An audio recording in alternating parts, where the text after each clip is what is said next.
Didier Boichard is an agricultural engineer from the Paris Agricultural University. He completed his PhD on the genetics of dairy cow fertility in 1987. He is now research director at INRAE in France, where he has devoted his career to bovine genetics and genomics. He has been responsible for genetic evaluation in France and implemented genomic selection in 2009. From 2002 to 2009, he led the animal genetics division at INRAE. He also chaired the Labogena Genotyping Laboratory in 2004 to 2013. From 2010 to 2024, he led the bovine genetics and genomics team at Gabi department, whose activities cover genome analysis, the genetic determinism of traits, as well as selection methods. He was member of the steering committee of the 1,000 Bull Genomes Consortium. In 2015, he received the gold medal from the French Academy of Agriculture. In 2024, the Dujarric de la Rivière Prize from the French Academy of Science. So I'll turn it over to now Dr. Didier and get started. Thank you very much, and thank you everybody for listening me. In fact, I don't visited Guelph very often. I remember when I was postdoc in Canada, I went several times, and I met especially Larry Schaeffer and other people who are retired now. And I also was there for the WCGALP in 1994, the WCGALP of random regression, and marking event for me. And I know a number of you, especially because of the exchanges. In our team now, we have Pauline Martin, who spent a year in Guelph. Also Audrey Martin, now in our team. Isis Hermisdorf just arrived with us. And I know quite well also Coralie Machefer in your team now. So even if we are quite far away, we know a little bit each other. And today I will present you something about integrating structural variants into sequence-based GWAS using a bovine pangenome. And you have a picture of our campus, which is close to Paris, but really it is a green campus in the countryside, in fact. So as an introduction, what is structural variants? They are defined as a polymorphism on the genome, but with more than 50 pair bases. They include insertion, deletion, duplication, inversion, translocations, or a combination of them. They can be quite complex. They are much less numerous than the SNPs on the genome, but they explain more variation altogether in terms of base pairs because some of them are quite big. And because they are quite big, when they target, they are in a gene, they are more likely to have biological effects than a SNP, which can be silent, and especially because they can modify the gene itself or all its environment, its regulation. So when we look for the causal variants, and if we look only on the SNPs and the indels, in fact, we may miss the target because sometimes the true target is a structural variance. So the study of structural variance is of quite high importance. But until now, we sequence mainly with short read sequences, and structural variants are difficult to detect from short read. It's not impossible, but it's difficult. A bit tedious and not so efficient, especially insertion and duplication, usually because the inserted fragments are long compared to the read length. And so when you work with short reads, the SV detection, the structural variant detection, requires really dedicated softwares, and they are tedious to run in routine. You can, for instance, use the pair ends or the mated pairs, but usually the pair ends, and you can see that the two reads are not at the expected distance. You can use also the so-called split reads. So one read is in fact You can find two pieces in the read which map at two different locations in the genome. You can also look at the sequencing depths, and in that case, you can detect deletion or duplication.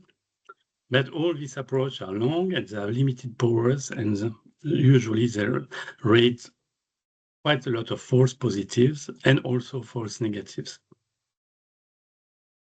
There is a growing emergence now for the long-read sequencing technologies, especially with two companies, PacBio and Oxford Nanopores.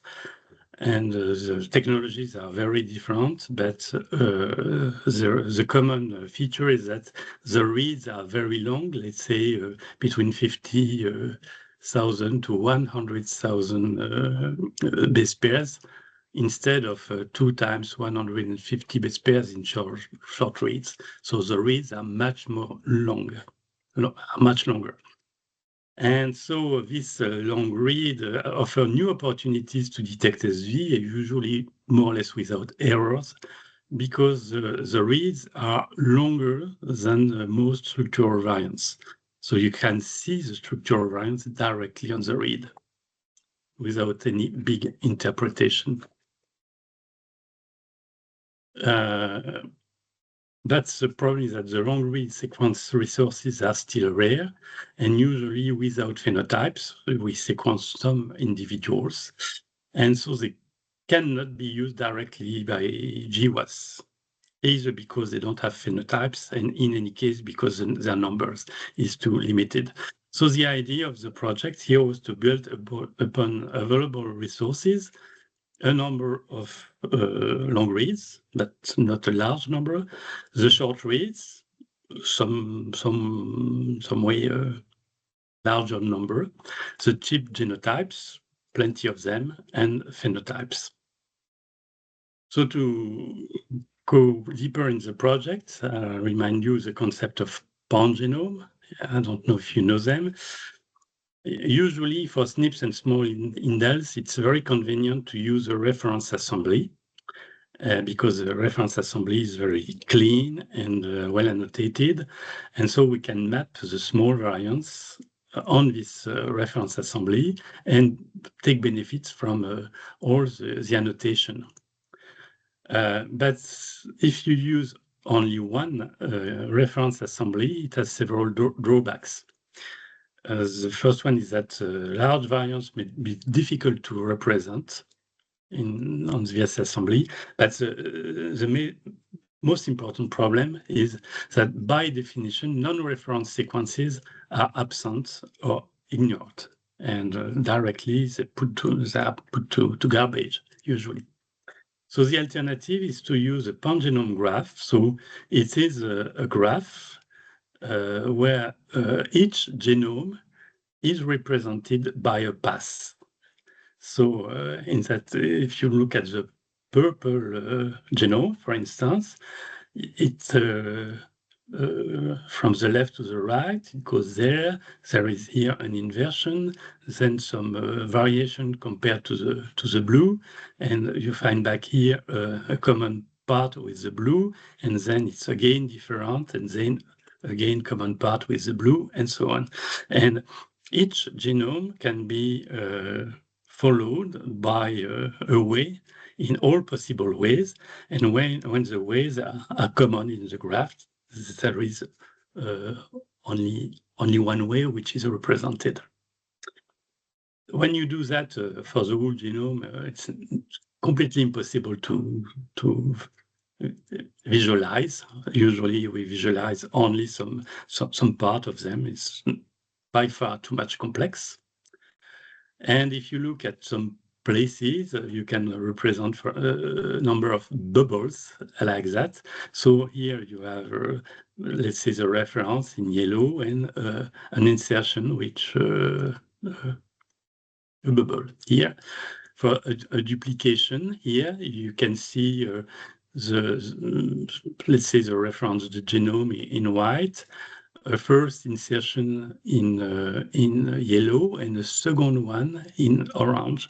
And you can imagine that you can more or less you can represent any kind of polymorphism. You can also represent SNPs and small indels in that. It creates a large number of small bubbles. Let's come back to our project. The overall strategy was the following. We had a number of long-read data. From them, we detected the structural variants, and we made a catalog of these structural variants. We arranged them into a variation graph, and from this variation graph, we mapped all the short read sequence we had, and we were able to genotype the structural variants of the individuals sequence in short read. The same individual sequence in short read were treated classically with JTK to call the SNPs variants and the small indels. The structural variants in the small indels were merged to generate a whole genome sequence panel, and this panel was used to impute a whole genome sequence for individuals genotyped with the SNP data. So usually the usual way to do, at least in our team, in a two-step from 50K to HD, and then to HD to whole genome sequence. And this can be done on quite large number of individuals with phenotypes, and this imputed SNPs plus structural variants can be used with phenotypes in association studies. This is the general framework, and now I'm going to go into the details. So the material, we presently have in our team 176 long-read sequences distributed in a number of breeds. So it's very good for diversity.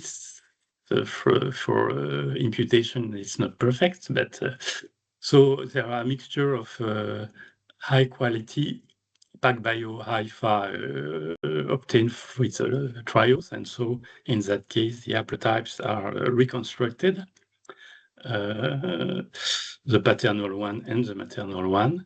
We have also some ONTH sequences, and the largest part is from CLR sequence, which is a cheaper methodology, no longer used now. It's quite a bit old, because the basic problem of CLR is that the error rate at the base level is quite high, about around 10%, and it requires a lot of polishing.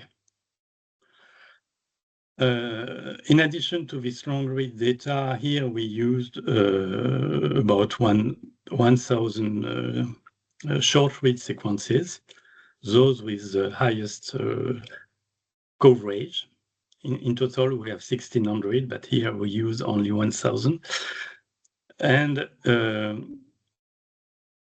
in addition, we considered a number of bulls, so about 12,000 Holstein, 4,000 Montbéliard, and 3,000 Normand bulls, which are genotyped with a 50K.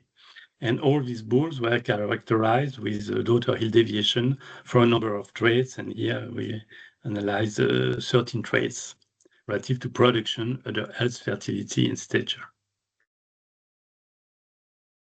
The first step is structural variant discovery in long read, and for that we compared a number of softwares, and we showed in a previous paper by Molana Nagy in Scientific Report, he found that PBSV, so the software developed by PacBio, really outperformed the other softwares, QTSV and Sniffle especially.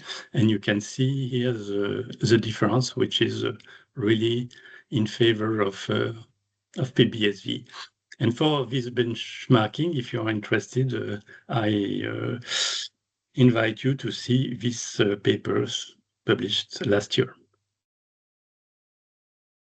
From that, we obtained about 70,000 deletion, about 90,000 insertion, 17 duplications, and they were detected using PBSV from the long read data that aligned on the reference. For each of these long read data, we have a de novo assembly. So in total, we have 176 assemblies in addition to the reference. Then to fit the different software, we had duplications, so it's not very convenient, and they were converted into insertion to go into the Jasmine software, which was required to build the variation graph. And the variation graph was built for the structural variance with a tool called VG Toolkit, Variation Graph Toolkit. The second step is the calling of the structural variance from the short read data. And for that, we use the reads of the short reads, and we align them on the graph using a software called Giraffe. And all animals were analyzed for all structural variance. So the idea was to build a big table. So with I would say reference, heterozygous, and alternative for all the structural variants I showed you before.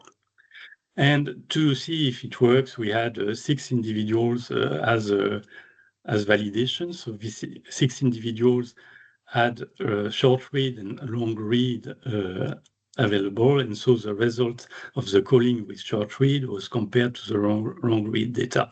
And this is the results we obtained. On average, the results were good for insertion and deletion, and we don't know why it was very bad for duplications. And so then we decided to remove all the duplications. We have to come back on that again in the near future to understand exactly what happens. Then, so we have a complete complete information, SNP, small indel, and structural variance for all the panel of sequenced animals, either in short read or in long read. And we impute this sequence to animals which are only genotyped with 50K. So it is done in a classical way from 50K to HD with this number of ancestors within breed. So 500 in Normand and Montbéliard breed and 800 in Holstein breed. All these animals were genotyped in HD about 10 years ago. And then the HD were imputed to sequence with a multi-breed reference sequence. That's why we have to do two steps. The first one is within breed, and the second one is across breeds. And again, we made a benchmark of the software. We tested Beagle, Glimpse, and Minimac. Beagle and Glimpse were quite similar. Glimpse was a bit better, and they clearly outperformed Minimac. And because we use Minimac on a routine basis in our lab, we have to think about moving to Beagle very quickly, I will have to say. But the question of Glimpse is that it is quite slow, and Beagle is really much, much faster than Glimpse. And so for the next step, we decided to to consider Beagle. As you can see also from this comparison, which was done, the benchmark was done on chromosome 25 for a number on the 6 samples. You can see that the SNPs are much better imputed than the structural variants. And this is a bit of a problem because we know that the imputation accuracy will affect the GWAS power after that. And you can see that Minimac in red is below Beagle and Glimpse for both SNPs and structural variants.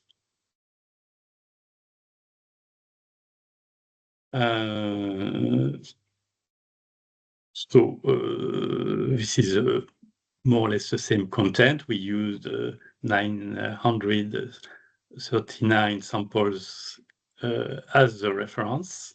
It is a multi-breed panel, including quite a lot of Holstein, Montbéliard, and Normand, but other breeds also, other French breeds. We had to, so when you want to impute deletion, in fact, you may have SNPs into the deletion. And so it was difficult to anticipate the behavior of the software if some individual with deletion have missing information for SNPs. And so we decided to remove all the SNPs which fall within the deletion. So about 140,000, which is a small number compared to the 14 million SNPs that remained. And to run the imputation, so it was over the whole genome by chunks of 15 megabases, so a number of runs to cover everything. And for Holstein, the 12,000 balls were too many for our computer, and so it was done in 3 different batches.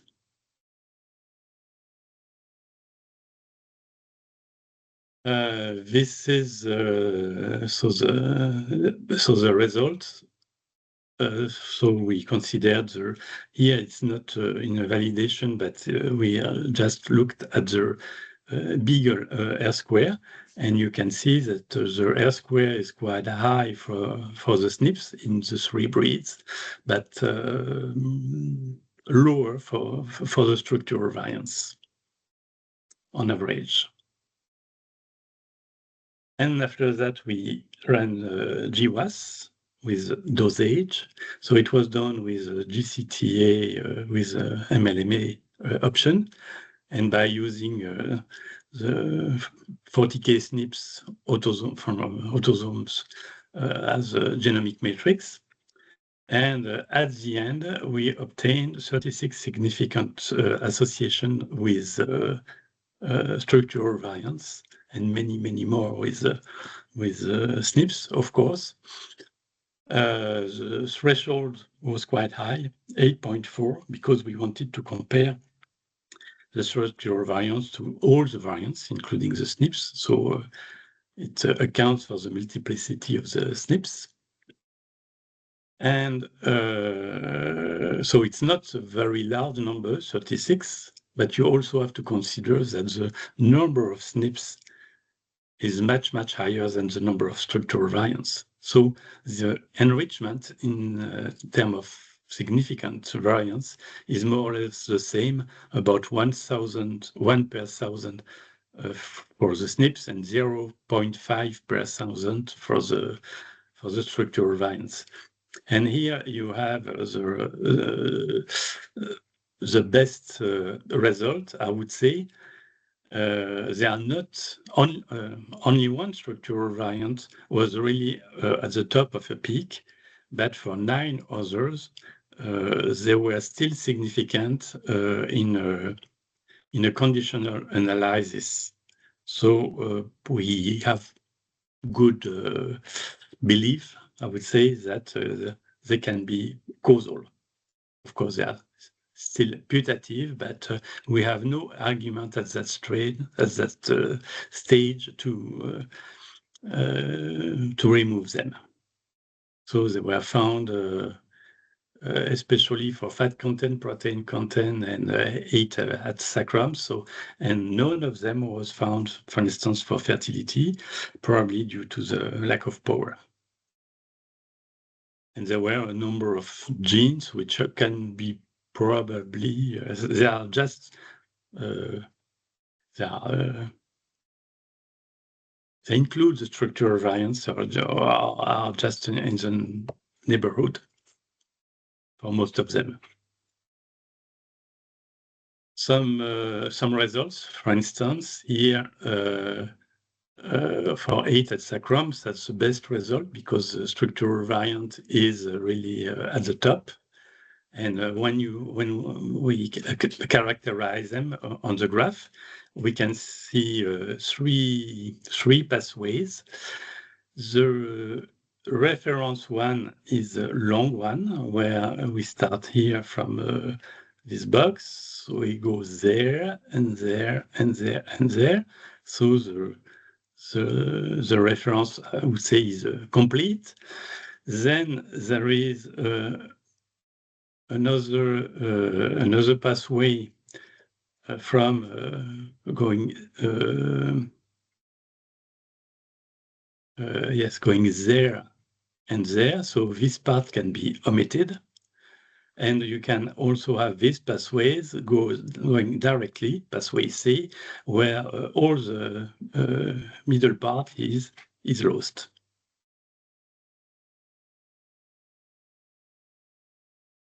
For some of them, we made some validation tests. So for this peak, for instance, we can see the deletion.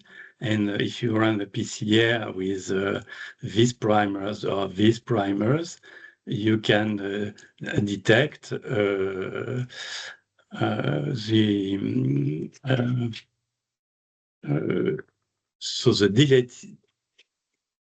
the deleted homozygous here, the complete homozygous here, and the heterozygous in the middle. So for this one, the detection was really perfect, with really the bounds of the segments clearly characterized. After that, yes, in fact, you can. A chip is much more convenient to genotype a large number of individuals without any big computation and big thinking to interpret. But a SNP array can only test a single base change. It is not really a big problem to test for structural variants, except that it requires a lot. Tuning to develop. For instance, assume an insertion here, the yellow block here. At the breakpoint here, you may have the wild allele here, just on the right of the breakpoint, so A here, or the corresponding base, the first base of the insertion, let's say it is G. So you can define a primer here, which tests A versus G. And you can do exactly the, I'm sorry, the arrows have moved, but you can imagine that T is the first basis on the left of the breakpoint. And you can compare the T here with the first, so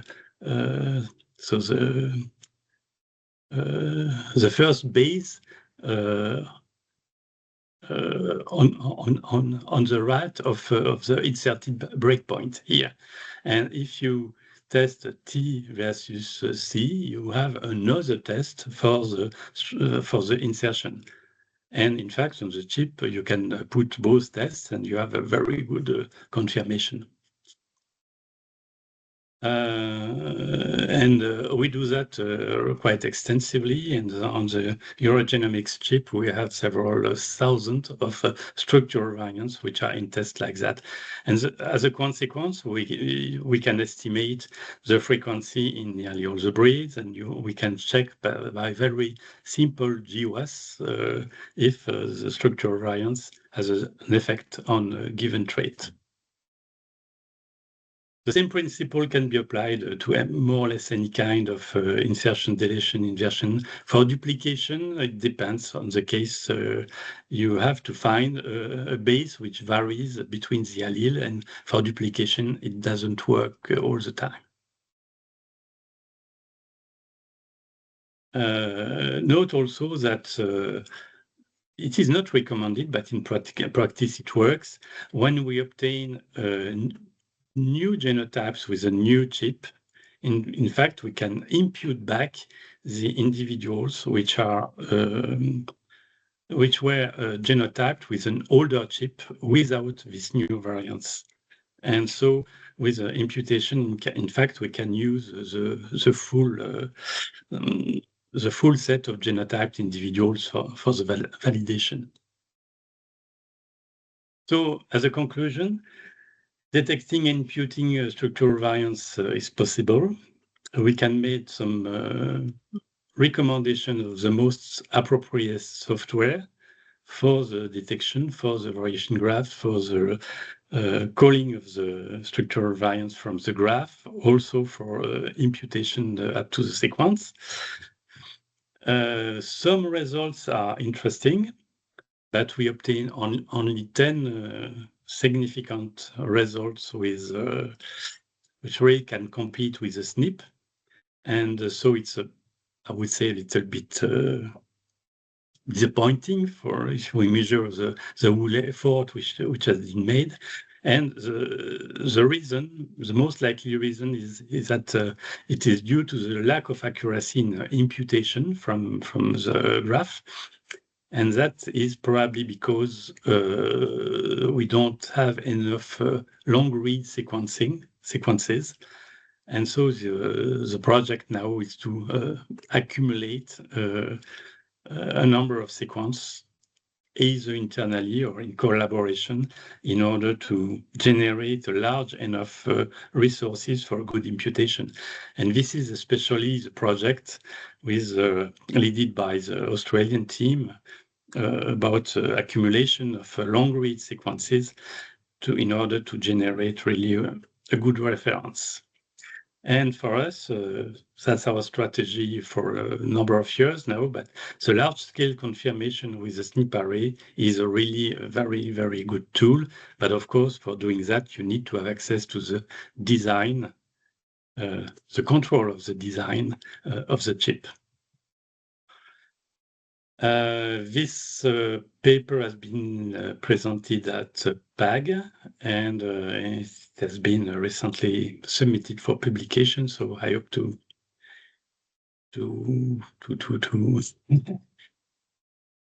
have it published this year. I hope so, and it will be also presented at WCGALP. And I thank you for your attention.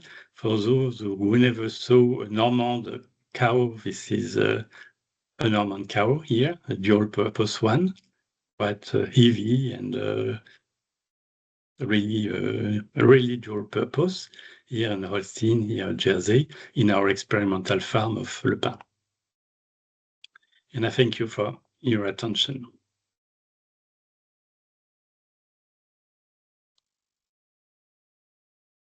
Thank you very much, Dr. Didier, for your presentation. I would now like to open the floor to any questions, either from people here in the room or from those join us online. We have a question here in the room.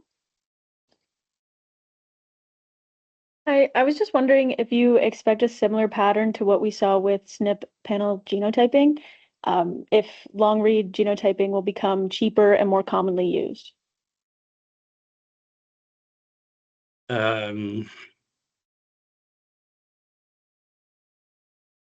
For sure, the price will decrease. In fact, in the future we will have both short read and long read. The goal is not exactly the same, and for many situations the short read will remain the method of choice, and especially if you want to have low pass genotyping or I don't know. So the short read will remain really the reference. The long read is really to create a very nice reference population, which can be used for imputation. But instead of less than 200 now, I guess the right number is probably several thousand. So that's why putting all the resources together is better. And also the new technologies now are cheaper, so it's better. They are also with less errors, because here with the CLR technology, it's really a drawback. For a given budget, it allows us to have a quite large number, a reasonable number of individuals, but we really had to cope with many errors to polish, and that's really a drawback. Right. Thank you. Please, Bruno, go ahead. Thank you. Hello, Dr. Boichard. Very interesting presentation. Thank you for that. I'm currently working in a project with whole genome sequences, and I'm calling structural variants, and I'm also interested in imputing them from a lessly dense genotype population. I'm exploring using GLIMS, so I'm happy to see that you found the best genotype concordance with that software, but I wanted to know more about the formatting of structural variants in order to accurately genotype them through GLIMS, if you have any details, like compared to SNPs. In our situation, we kept only the biallelic structural variants, and we just coded them A and B, or 1 and 2. In case of multi-allelic, you have to transform it in biallelic by multiplying the number of pseudo locus. So once the variants are called, they can be coded in a simple way and used for the usual software. Thank you. So as long as they are biallelic, they can be treated like SNPs in GLIMS. Exactly. The only question we had, and we didn't try to solve it, is that when there is some overlap between deletion and SNPs, and in that case, we chose to remove all the SNPs included in the deletion, in order to avoid that the imputation software regenerates some information for these SNPs, which does not exist in case of deletion. Right. Interesting. Thank you. I also had another question about the software that you use to call structural variants. And like you showed, you worked in a research that compared different software and pipelines for calling structural variants in long reads and short reads. But why did you choose to work with Giraffe for structural variants with short reads? For example, I was thinking on using Smooth. I don't know, not know if you are familiar with that software that was developed by the University of Utah. In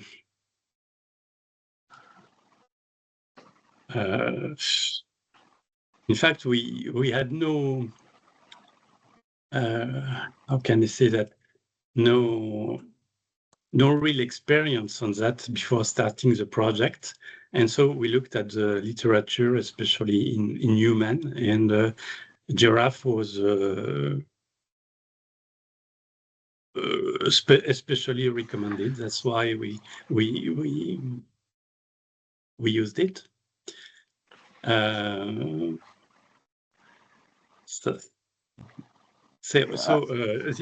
idea. So for us, the difficulty was to call the structural variants from the graph, and for that Right. you need a special software.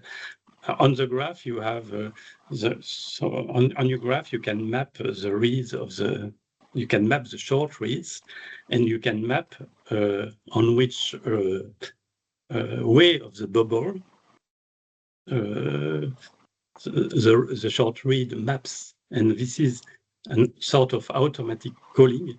It accounts for the linkage disequilibrium between the SNPs and each part way of the bubble. It sounds very good, very practical. For us, it is not too long to do that.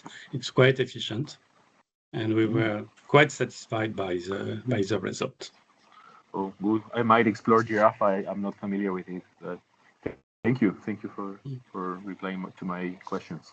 But I don't say that the other software are not good. We made a number of benchmarks for different parts of the pipeline because the best way was not clear from the literature. But for the calling from the graph, giraffe was for us it was the only solution. We were not aware of another one. Perfect. Thank you, Dr. Boichard. Thank you, Bruno. Please, Dr. Lohais. Bonjour, Didier. Hello, Thank Michael. you. Very You're interesting. one of the person I know. Yeah. We're the old club. Yeah, Yes. I was very interested in the structural variants, and I'm not sure if you have enough data to look into this yet, but what can you say about the stability of these structural variants? Do they persist in the population over the generations? And another related question is, I assume that they're more related to defects, like phenotypic defects or diseases, but I don't know if you've had a chance to look into the association with phenotypes yet. About the stability, in fact, you have plenty of kinds of structural variants. Their stability depends a little bit on the kind, especially those which are related to transposon.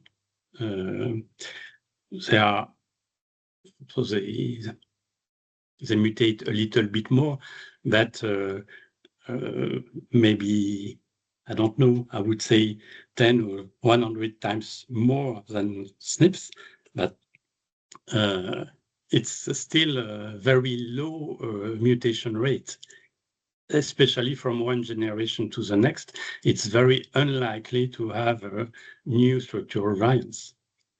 It may happen, but it's for me, if you consider only a few generations, it's highly stable. Probably the less stable ones are the microsatellites also, so structural variants which are very, very short, usually than 50 bases, but we can consider them as structural variants. Here we can observe some mutation in a pedigree. That's less rare, I would say. But for the big structural variants, it's already quite stable. And I agree when you have especially for the retrovirus sequences, when they move from one place to another, they can have very strong effects.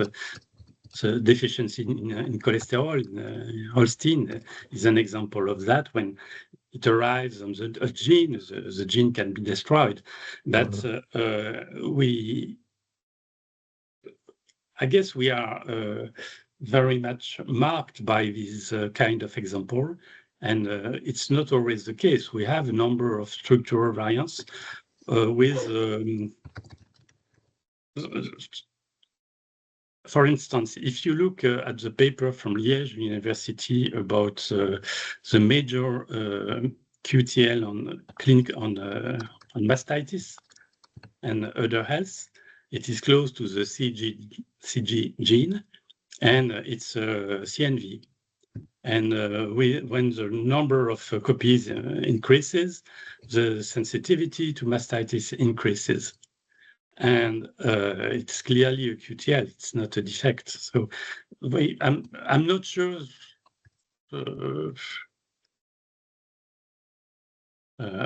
I think we can find all kind of situation in terms of effects. Yeah. Huntington's disease, I think, works that way, where the more copies, the more severe the disease. I was also wondering if translocations are something that your techniques can pick up. Is that a type of structural variation that you can pick up? For sure. I don't know if you know the paper by Jourdain et al. From Aurélien Capitan from our team. He presented a method to.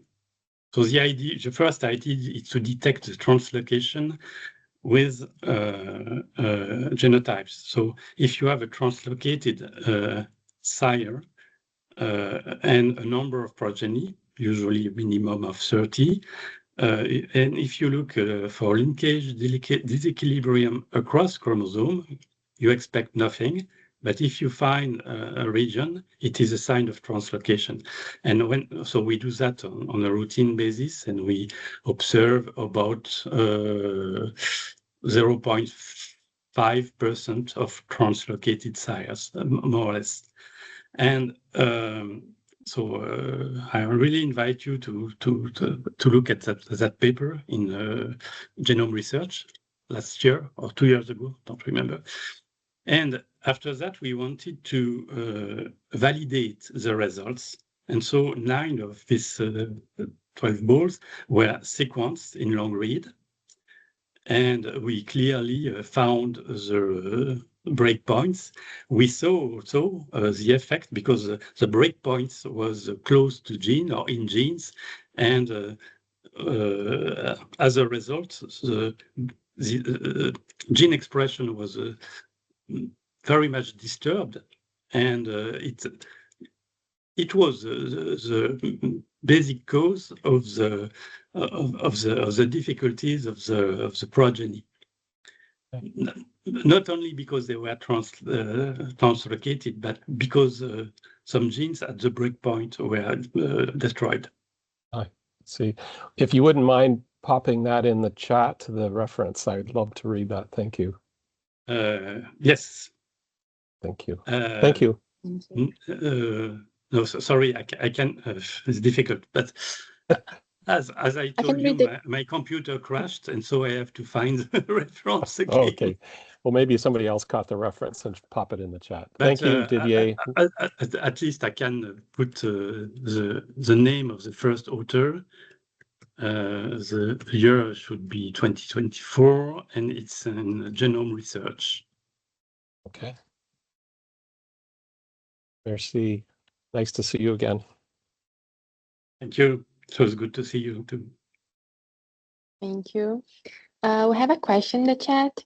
Isabella is asking, we will be finally able to explain a part of the missing heritability conundrum we have with these SNVs? I'm not a great fan of missing heritability because I'm a true quantitative geneticist, and I completely agree with all the people saying that the missing heritability is simply a question of detection power. And I was really impressed by the work of Yango and collaborators working on stature of human. And they analyzed, I don't remember, 3 or 5 million people, and with stature phenotypes, and they succeeded to explain nearly all the heritability with 12,000 QTLs, and most of them with a very tiny effect.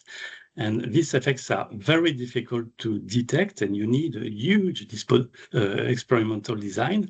And usually with our design, we are not able to detect these genes. So I don't say that structural variance cannot explain some part of the missing heritability, but my feeling is that close to structural variance, we have SNPs probably in strong linkage disequilibrium, and they already explain the major part of the effect.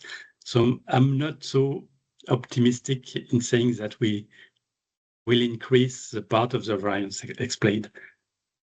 For me, the main goal is to find the causal variance, because if you include the causal variance in genomic prediction, as many as you find, in fact, you don't gain very much in accuracy over one generation, but you limit the loss of accuracy due to the accumulation of erosion when the distance to the reference increases. And also you can have a better transposition also between breeds, or between, if we want to predict breeding value in one breed from a reference from another breed, it doesn't work at all. And if you have the causal variance, if you would have the causal variance, it would work, at least for those which are common between these two breeds. And for me, it's a sort of graal we have to. It's always very difficult to reach, but as many causal mutations we include in our prediction, and more comfortable we are in terms of stability of the prediction and transposition, and also explanation on how it works. If you're interested only at the result of the next generation and you renew your reference all the time, maybe it's not so useful. Okay, thank you so much. Any other questions online or in person? We do have a question from Coralie. Hello, Coralie. Hello. You Yes. to ask me question. You know, Bonsoir, Didier. I was opponent of Coralie during her PhD defense. So now you to ask the question, please.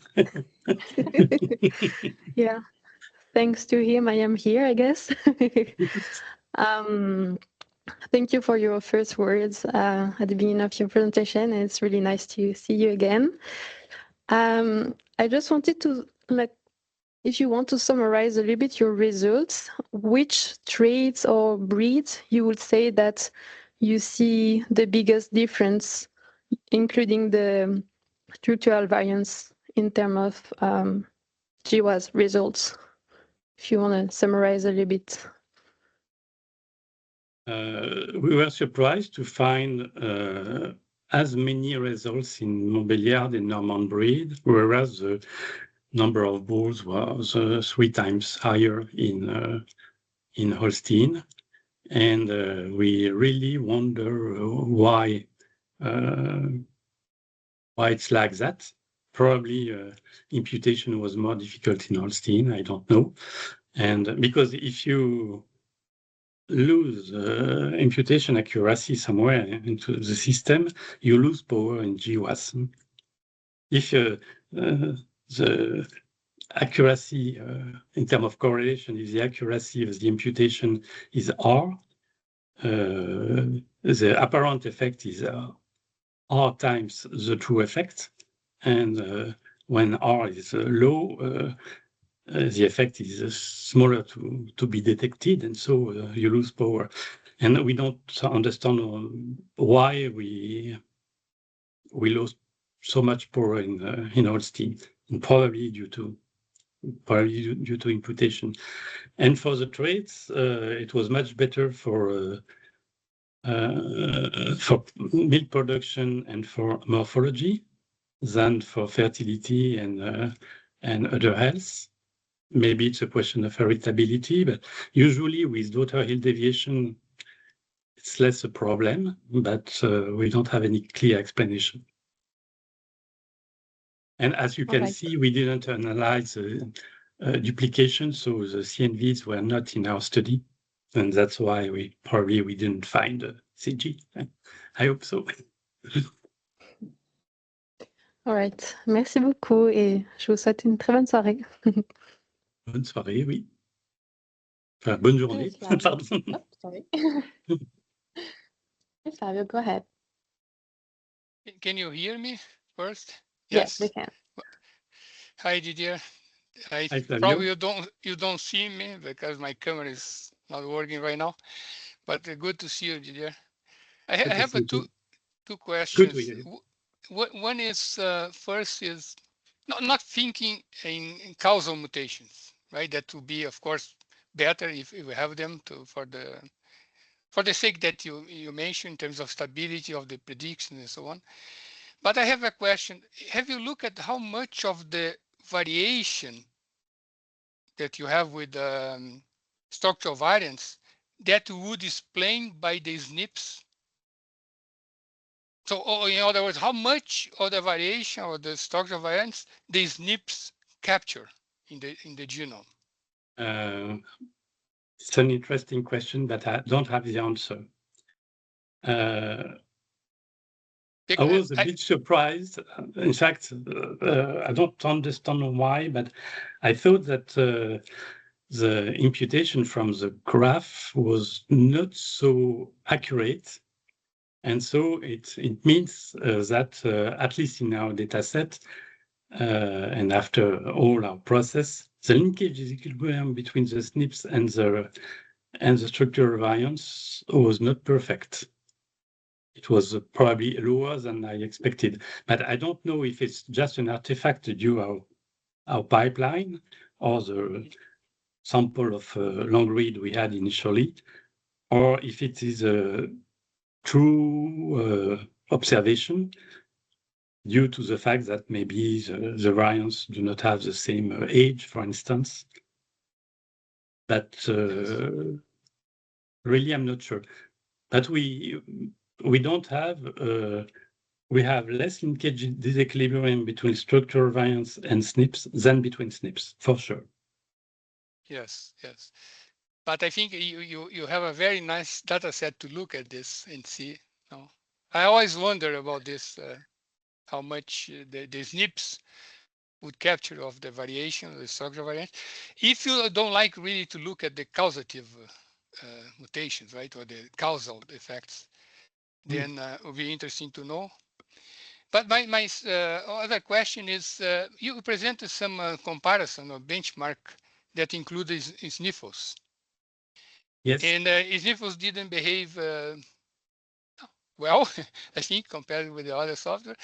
But I wonder, when you did this work, was before a correction on bug in the sniffle was done, or in this case made, sorry.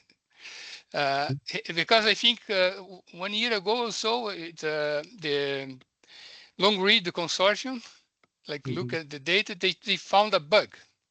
Exactly. With the sniffles, and so they since then they corrected. So I wonder, the version that you use was before or after that? We use the version after. After, okay. I see Meki here. Can you confirm, Meki, that it use we use the version after? But you have to consider also that a large part of our data from CLR technology, which is not the cleanest way to sequence. And sniffles does not behave very well with CLR data. Probably when you have only HiFi or ONT with the latest technology to sequence, the difference are much smaller. The advantage of sniffles, if I understood well, is that you can do that incrementally. Whereas with PBSV, you have to reanalyze the complete data set. And that's why people do not like PBSV. Okay, yeah. Okay, when you have one more sequence, for instance, you would like to analyze that sequence only, not the 500 you already have. And this makes the difference. Yes, exactly. Okay, those are my questions. Thanks, Didier, for doing this, and a pleasure seeing you. And maybe in July. In I July, hope so. yes, in July, we're going to have the opportunity to see each other. Thank you so much. You're welcome. And This has been a great discussion. Thank you again for presenting for us today, Dr. Didier. And thank you everyone for coming. The recording will be posted on YouTube, and I'll share more details about that with you later. See you all next week. Have all a nice weekend.